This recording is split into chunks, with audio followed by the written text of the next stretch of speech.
오늘 하루 첫 시간 하나님께 기도하기 오신 우리 성도님들을 주님의 이름으로 축복합니다.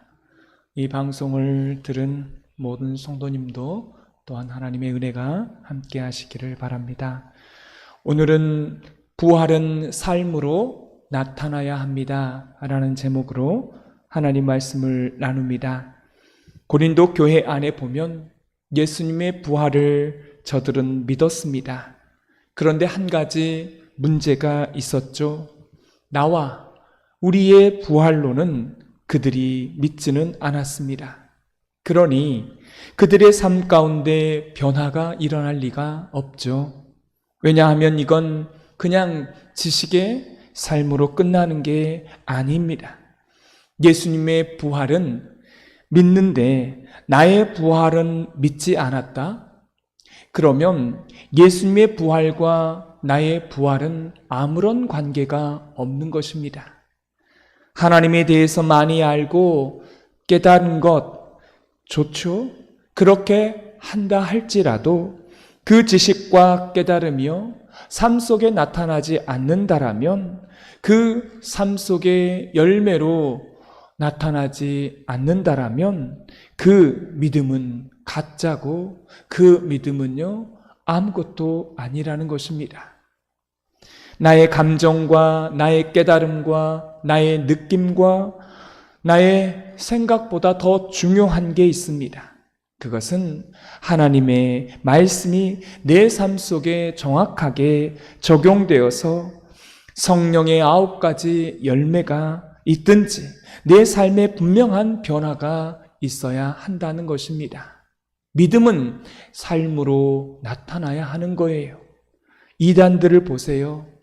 그렇게 나는 구원받았다라고 확신하고 깨달았다라고 하지만 놀라운 것은 그들의 삶에 변화가 없습니다.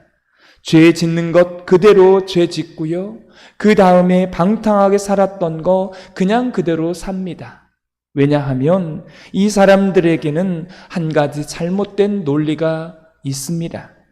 나는 구원받았으니까 절대로 이것은 취소되는 일이 없다라고 생각을 해서 내가 아무렇게나 살아도 하나님은 나를 사랑한다라고 이들은 주장을 하는 것입니다. 이게 성경 속에 나타난 그 초기 기독교 이단들의 율법 가운데에 폐기론자들이 있습니다. 율법 폐기론자. 여러분, 우리 기독교는 율법 폐기론자가 아닙니다. 율법이 없어도 된다? 그런 게 아니라는 것입니다. 율법은요, 반드시 있어야 합니다. 왜요? 율법이 없으면 우리가 죄인이라는 사실을 증명할 수가 없기 때문에 그렇습니다. 우리가 율법으로 구원받는 것은 아닙니다. 은혜로 구원받죠. 그러나 율법이 없이는 은혜가 뭔지를 모르는 것입니다. 그래서 우리는 철저하게 예수님을 믿으나 율법을 지켜내려고 노력하셔야 합니다. 왜냐하면 그게 그리스도의 신분이 바뀐 그리스도에게 맞는 옷이니까요. 그런데 이단들은 이걸 다 빼버립니다.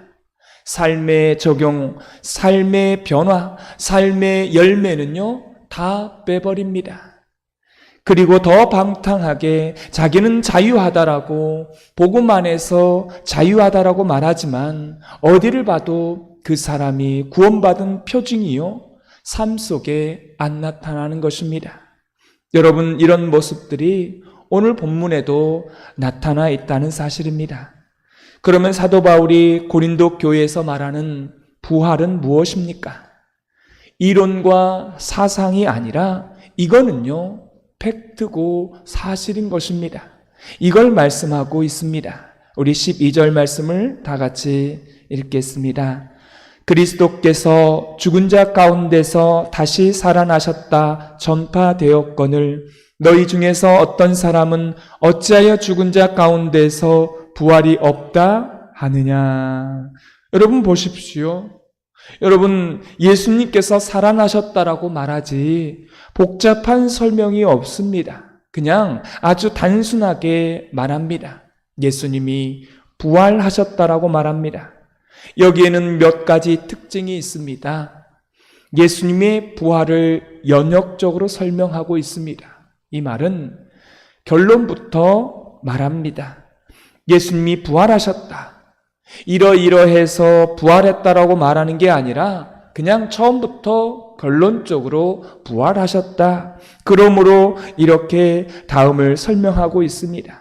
여러분, 이렇게 연역적으로 예수님의 부활을 단정적으로 믿었고 보았고 자신의 삶 속에 적용된 이 초대교회 예수님의 사도들을 보면요, 분명하게 삶 속에서 변화가 있었습니다. 어떤 변화가 있었습니까? 그렇게 사도들, 그 제자들은 겁이 많았고 두려웠고 세상에 근심이 있었는데요, 그들이 마지막 걸어간 길은 어떤 길이었습니까? 순교의 길을 다 걸어갔습니다. 제가 말씀을 드렸죠. 그들에게 도대체 무슨 일이 일어났던 것입니까? 예수님의 부활을 나의 부활로 믿었던 것입니다. 여러분, 우리는 자꾸만 예수님의 부활을 목격했다라고 말하는데 그게 중요한 게 아닙니다. 그보다 똑같이 예수님의 부활을 나의 부활로 믿고 그들은 삶으로 살아낸 것입니다. 사랑하는 성도 여러분, 여러분은 예수님의 부활을 믿으신가요? 근데 그것을 나의 부활로 정말 믿고 계십니까? 여러분, 오늘도 동일하게 세상에 근심 없이 또한 죽음에 대한 두려움에서 여러분 자유해지셨나요? 이런 변화와 자기의 삶의 적용이 이것은 부활이 있으면 일어날 수밖에 없다라고 하는 것입니다. 우리 안에 부활의 신앙이 있다라면 우리 안에 근심과 걱정, 또 죽음에 대한 두려움이요, 사라지게 되는 것입니다. 여러분, 이러한 것은 우리 삶에 나타나게 되어 있어요. 우리 안에 부활의 신앙이 있다라면요. 여러분, 만약에 이러한 것이 나타나지 않는다라면, 이러한 표징이 없다라면 우리는 한번 의심해 봐야 하는 것입니다. 예수님의 부활은 단정적으로 성경은 말하고 있습니다. 이것은 사실이라는 것입니다. 근데 그게 나의 부활로 정말로 믿고 있느냐라는 겁니다. 그게 나의 신앙이 맞는가? 나는 정말로 그걸 적용해서 내 삶 속에 열매를 맺고 살아내고 있는가를 확인해 보셔야 한다는 겁니다. 이게 여러분의 삶 속에 성화이고 여러분의 삶 속에 무한한 유익이 될 수 있다는 것입니다. 그래서 오늘 성경은 예수님의 부활은 이론이 아니라 삶이다라고 말하고 싶었던 것입니다. 우리 한번 따라해 보겠습니다. 예수님의 부활은 이론이 아니요 나의 삶입니다. 이론이 아니고 나의 삶입니다. 그래서 부활 신앙은요, 지식이 아닙니다. 지식 이상이고 지식을 뛰어넘는 것입니다. 그렇다라고 인정하는 것, 그런 게 아니에요. 부활 신앙은 철학도 아닙니다. 변증하고 변론하고 증명해내는 것도 아닙니다. 부활 신앙은요, 성경적으로 보면 이건 나의 삶입니다. 부활은 곧 나의 삶이에요. 부활의 신앙이 있으면 삶으로 나타나는 것입니다. 나의 삶을 통하여서 드러나게 되어 있습니다. 그렇게 근심 많았던 사람이 오늘 설교를 들으면 또 이걸 믿게 되면 좀 근심이 덜어지게 되는 것입니다. 죽음에 대한 두려움이 꽉 사로잡혔던 사람들이 오늘 이 말씀을 믿으면 두려움이 없어져야 되는 것입니다. 여러분, 완벽하게 없어질 수는 없어요. 왜냐하면 우리는 광야 40년을 살고 있기 때문에 우리가 살아가면서 조금씩 성화되어 살다가 두려움과 근심과 이 세속적인 옷을 벗다 또 벗으면 마지막 순간에 하나님께서 벗겨주시는 방법이 있습니다. 우리의 삶을 완벽하게 바꾸는 방법이 있습니다. 그게 뭐라고요? 우리를 요단강 앞에서 죽이십니다. 완벽한 성화는 없어요. 여러분, 우리가 요단강 앞에서 하나님 앞에 죽는 것이죠. 우리가 이 땅 가운데 40년 동안, 그 광야 40년 동안 살면서 성화되어 가지만 완벽한 성화, 100% 성화는 없는 것입니다. 그냥 그리스도를 닮아 가다가 하나하나 광야의 삶 속에서 벗어내는 것입니다. 옷을 벗다 다 벗고 또 안 벗어지면 하나님께서 우리를 요단강 앞에서 우리를 죽게 하셔서 다른 사람의 손에 의해서 우리의 옷을 완전하게 벗기십니다. 그리고 우리를 천국으로 인도해 가시는 새로운 영광의 옷으로 우리를 입혀주십니다. 여기서 중요한 게 있습니다. 완벽하게 변화되는 것은 아니지만 변화되어져 가야 하는 것입니다. 여러분, 예수님을 믿기 전과 한번 비교해 보세요. 얼마나 좀 바뀌셨습니까? 세상의 옷을 좀 벗으셨어요? 누군가를 칭찬하고 격려하고 축복하고 위로하고 이러한 옷으로 좀 바꿔 입으셨습니까? 이 말씀은 이런 겁니다. 어떻게 부활을 믿는 사람들이 이런 변화가 일어나지 않냐는 거예요. 부활을 믿는 사람은 이런 변화가 있을 수밖에 없다라는 것입니다.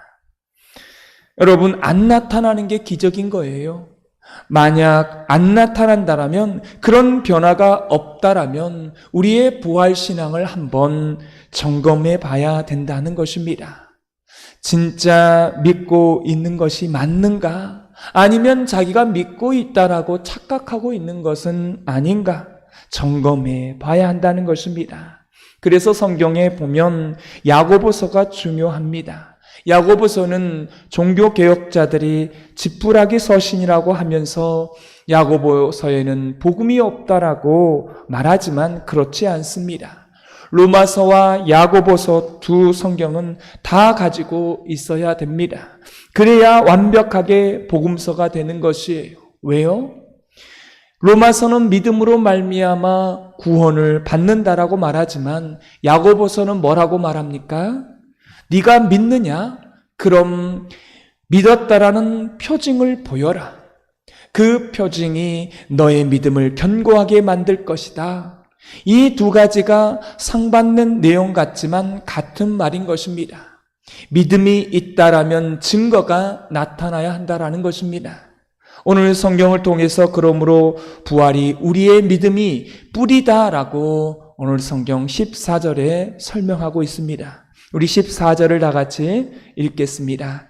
그리스도께서 만일 다시 살아나지 못하셨으면 우리가 전파하는 것도 헛것이요 또 너희 믿음도 헛것이며, 다시 말하면 우리 예수님의 부활이 없다라고 말하면 세상에서 가장 우리는 큰 사기극을 하고 있는 것입니다.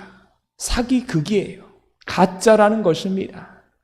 그리고 더 중요한 것은 부활이 없다면 그렇게 많은 사람들이 순교하고 복음을 전파했던 것이 다 헛되다라고 하는 것입니다. 그만큼 이 부활 신앙이 중요하고 믿음이 중요한 것입니다. 우리의 뿌리가 바로 이 부활 신앙이고 이 부활 신앙은 우리의 삶으로 나타나야 하는 것입니다. 다시 말하면 이 복음, 이 부활 신앙이 없으면요, 우리는 다 가짜고 다 사기인 것입니다. 사랑하는 성도 여러분, 만약에 예수님의 부활이 없다면 오늘 성경은 계속해서 말합니다. 기독교의 뿌리는 다 헛것이 되고 사기가 되고 우리 인생에서 오늘 본문 마지막 절에 보면 예수님을 믿는 것처럼 가장 불쌍한 자가 없다라고 성경은 역설적으로 말하고 있습니다. 이제 묻습니다. 여러분은 정말로 부활을 믿고 계십니까? 그러면 여러분의 삶 속에 세상의 근심이 좀 덜어지는 그런 변화가 있어야 되는 것입니다. 여러분, 세상 사람들이 그렇게 쩔쩔매는 죽음에 대한 두려움이 좀 작아지셨습니까? 두려움은요, 딱 두 가지예요. 첫째는 육체의 두려움이 있습니다. 고통에 대한 두려움이 있습니다. 제가 돌아가시는 분들, 임종을 지켜본 분들이 계십니다. 그분들이요, 돌아가실 때 다 그렇지는 않지만 돌아가신 분 중에 발작을 하고 소리를 고래고래 지르면서 그렇게 비참하게 육체의 고통을 온몸으로 고스란히 드러내면서 죽는 걸 봤습니다. 암 환자들은 마지막에 그렇게 고통스러우니까 몰핀을 주잖아요. 마약 주사를 줘서 그 고통을 줄여주는 거예요. 죽을 때요, 육신의 고통이 반드시 있다고 합니다. 그런 걸 저는 보았습니다. 여러분, 왜 그렇게 고통스럽게 죽어가는 것입니까? 우리는 죄된 존재이기 때문에 그 결과가 사망이라서 육체에 대한 고통이 있는 것입니다. 이 두려움은 사실 버릴 방법이 없습니다. 우리 모두는 다 인간이니까 믿는 사람도 다 이 죽음 앞에 두려움 가운데, 이 고통 가운데 그렇게 죽을 수밖에 없는 것입니다. 또 한 가지 영혼에 대한 공포가 있어요. 내가 평생 살아오면서 지었던 모든 죄가 이대로 끝날 수는 없다라고 하는 두려움이 사람들은 다 있다라는 것입니다. 왜요? 인간은 인과의 법칙을 믿기 때문에 그래요. 인과의 법칙이라는 게 뭡니까? 원인이 있으면 결과가 있다라는 것입니다. 세상 사람들은 이걸 믿고 있어요. 그러니까 자기가 죽을 때에 이 영혼에 대한 공포가 있는 것입니다. 내가 지은 죄를 이대로 끝날 수 없다라고 하는 불안감이 사람들에게 몰려온 것입니다. 다음 세상에서 분명히 심판이 있을 거라는 그 두려움, 그 영적인 두려움이요, 안 믿는 사람은 몰려오게 되어 있어요. 예수님을 믿는 사람에게는 이 두 번째 두려움이 없는 것입니다. 첫 번째의 그 육신의 고통은 있지만 두 번째 영혼에 대한 고통이 없다는 것입니다. 사랑하는 성도 여러분, 그래서 예수님을 믿으면 세상에 대한 근심과 두려움, 이것이요, 사라져야 하는 것입니다. 조금씩 사라지는 이러한 표징이 있어야 되는 거예요. 여러분, 이러한 표징이 여러분에게 있으십니까? 그런 표징이 있으시다라면, 여러분의 삶의 변화가 있으시다라면 여러분은 부활신앙을 가지고 있는 것입니다. 그리고 그 부활에 예수님의 신앙이 나의 신앙이 되고 적용되고 있다는 것입니다. 오늘을 살아가시면서 이 성경 속에 나타난 이 모든 사건들이 하나님이 내 삶 속에 적용되게 해달라고 여러분 기도하십시오. 예수님의 부활이 나의 부활이 되게 해달라고 기도하십시오. 그럴 때 여러분의 삶 속에 변화가 나타나게 될 줄 믿습니다.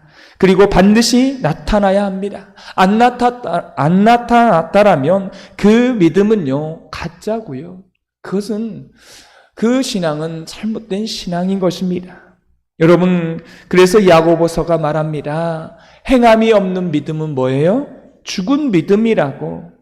여러분의 행함이 없는 믿음은요, 아무리 평생 교회를 다니고 신앙생활을 했다 할지라도 그 삶이 없으면요, 그것은 가짜고 그것은 끝이 좋지 않다는 것입니다. 그것은 어떻게 보면 구원받지 못했다라고도 할 수 있는 거예요. 그러나 행함이 없으면 너의 믿음이 진짜인지 가짜인지 야고보서는 그렇게 의심해 보라는 것입니다. 이런 부활신앙을 통해서 우리의 삶을 여러분 점검해 보는 오늘 하루가 되시기를 주님의 이름으로 축원합니다. 오늘 말씀의 느낌과 깨달은 점을 적어보시고 해야 될 점과 하지 말아야 될 점을 적어보시고 이 말씀대로 사는 하루가 되게 해달라고 기도하는 시간 갖겠습니다. 하나님 아버지, 새벽을 깨우셔서 하나님 앞에 말씀 앞에 서게 하여 주시니 감사합니다.